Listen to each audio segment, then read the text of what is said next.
sabi sa amin nung vet, di na rin mabubuhay kasi nabali na yung buto niya, matanda na. Kumbaga kahit sementohan, parang mabubulok lang din daw ng mabubulok. Hindi na kayo ng katawan niya.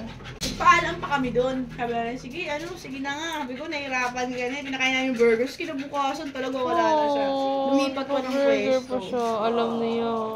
Sad naman.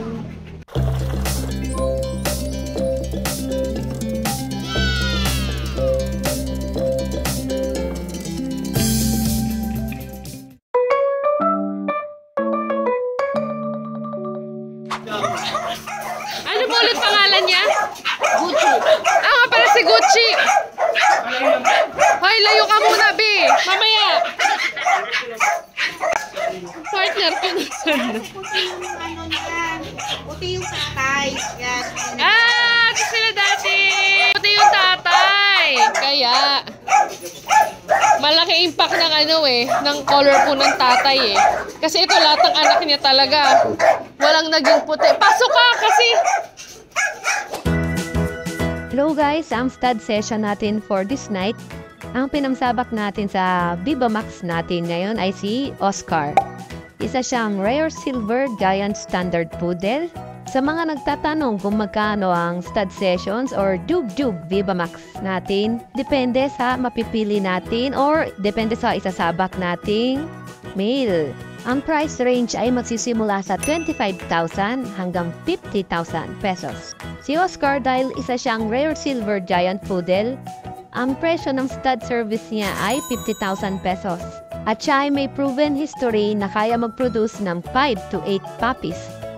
Sa mga viewers natin dyan na may female na kailangan ng stud service, pwede nyo po kami kontakin sa number na ito or pwede nyo rin naman po kaming i-message sa aming Facebook page na Andy Pets. Ang services na ina-offer ng Andy Pets, meron kaming dog training, nagpapadog training din kami, meron din kaming dog rehoming, marami kaming different kinds of dog breeds, baka gusto nyo mag-rehome, at ito, meron kaming stud service.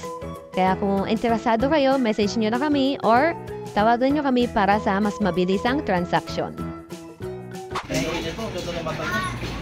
Ganda. Natakot sa first time matawag ni Oscar. First time ko, kaya mapalag ko.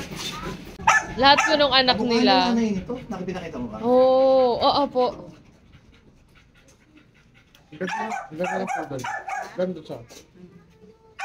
Dito ano ito island born pero nanay talaga dito. Yung tatay niya, parehas na galing China.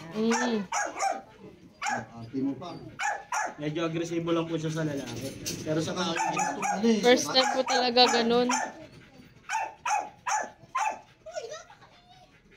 medyo naiilang sa lalaki kapag ano.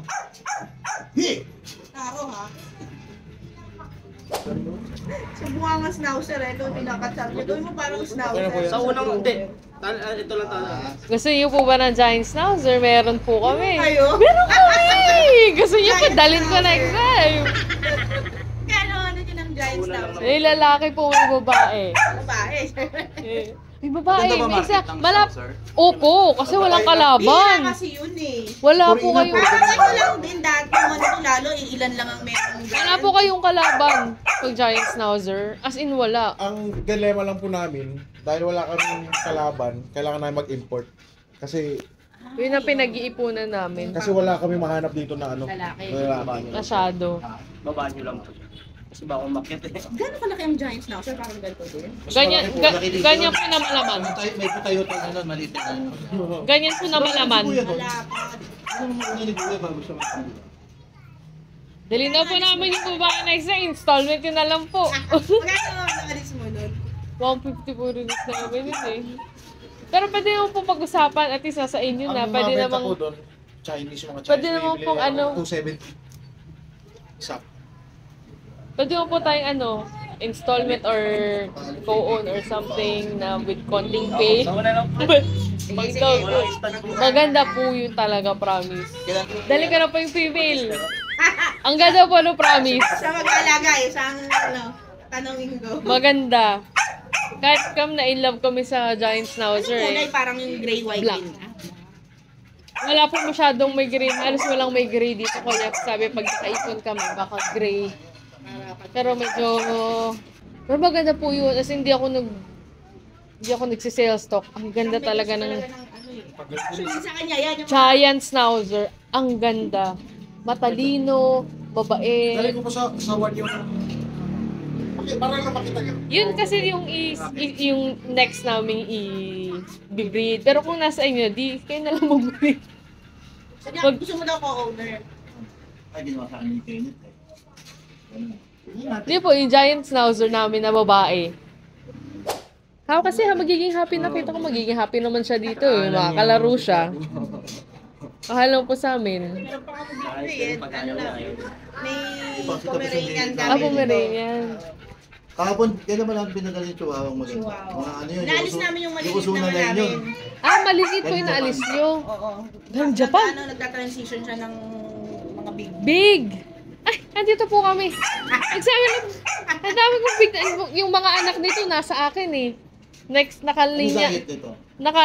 Ito po, Ako ano lang eh. Special dog po kasi. Saka yung top breed lang. special dog na top breed. Ang top breed. Special dog. Ano tayo? Halo. Nagkahalo. Maganda Halo. tayo na mabango. Kasi dahil sa Hindi special na dog. hinahabol ko. Tsaka kaya kong hawakan yung dumi. Oh, opo. Kasi pag pag top breed lang, baho. Namatay ni Labrador ko nung panahon na kasabay ni Labrador dahil ang grabe pagkain ko eh. Para ako naman yung Labrador ko. Ilan taon si Gabby kung namatay? 11. 11. Di pa mamamo doon.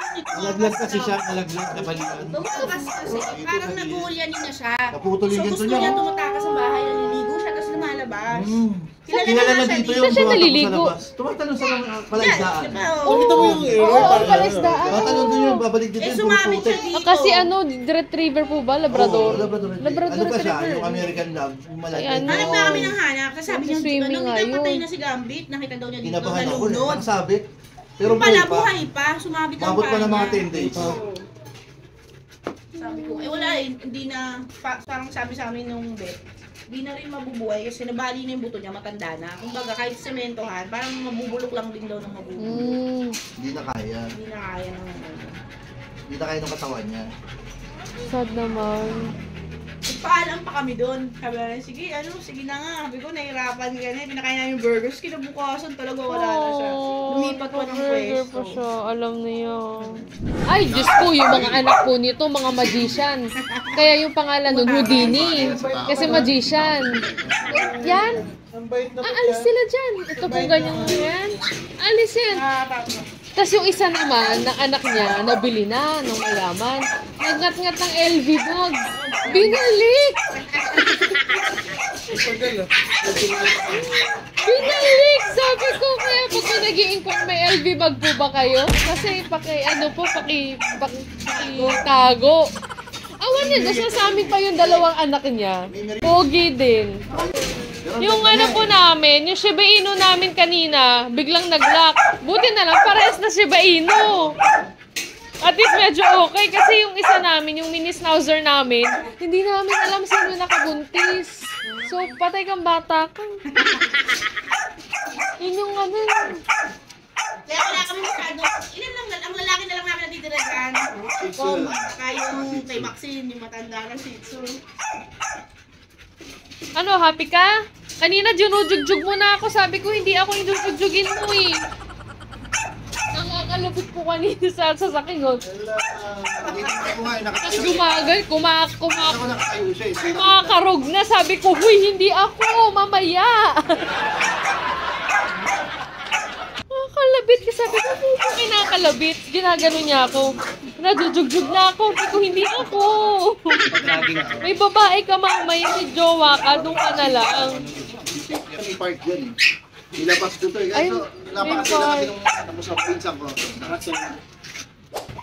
Kasi mga anak din yung ano namin po. Yung giant poodle na isa. Eh yung giant schnauzer namin, sabi ko, pag ako nakahanap ng mag-ano nito, para hindi lang sabay alagaan kasi baka mamaya, anak nito, Sham. Sa anak din nito, Sham. Ang hirap. Eh, at least, Ang anak ng ano, no? 4, 6, 8, 9, 10. Depende po sa peak. Bigyan mo na ako.